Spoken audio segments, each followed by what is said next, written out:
Si Miguel, isang awkward na high school student, ay may matinding crush kay Andrea, ang pinaka-popular na girl sa klase.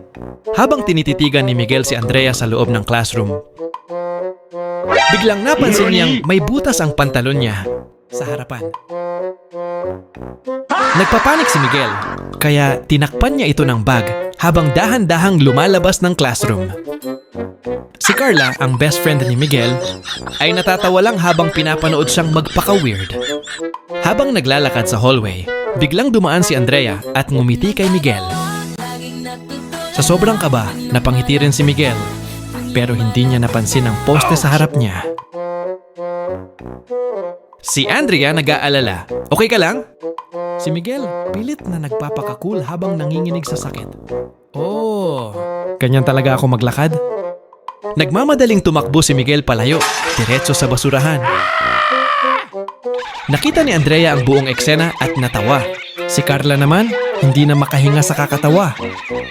Si Miguel ay nagdesisyong umupo sa isang tabi at magmuni-muni sa kanyang kahihiyan.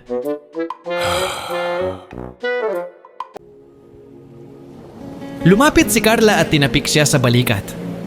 Bakit ba gustong-gusto mo si Andrea? Si Miguel, kasi perfect siya. Maganda, matalino at hindi ako napapansin. Si Carla, medyo napangiti pero may konting lungkot. Baka naman may ibang tao diyan na matagal ka nang napapansin. Si Miguel clueless. Ha? Sino? Biglang dumating si Andrea at inabot kay Miguel ang panyo niya. Next time, ingat ka, ha? Sabay kindat. Si Miguel, feeling pogi na agad. Oh my gosh, may panyo na ako ni Andrea. Si Carla, napabuntong hininga. Ay nako, ang tanga mo talaga. Makalipas ang ilang linggo, nalaman ni Miguel na si Andrea pala ay may boyfriend na, isang varsity player. Si Miguel, devastated. Pero napansin niya si Carla na nakaupo sa tabi niya, handang makinig. Si Miguel, biglang napangiti. Alam mo, Carla? Buti na lang nandito ka. Si Carla ngumiti pabalik. Dati pa naman.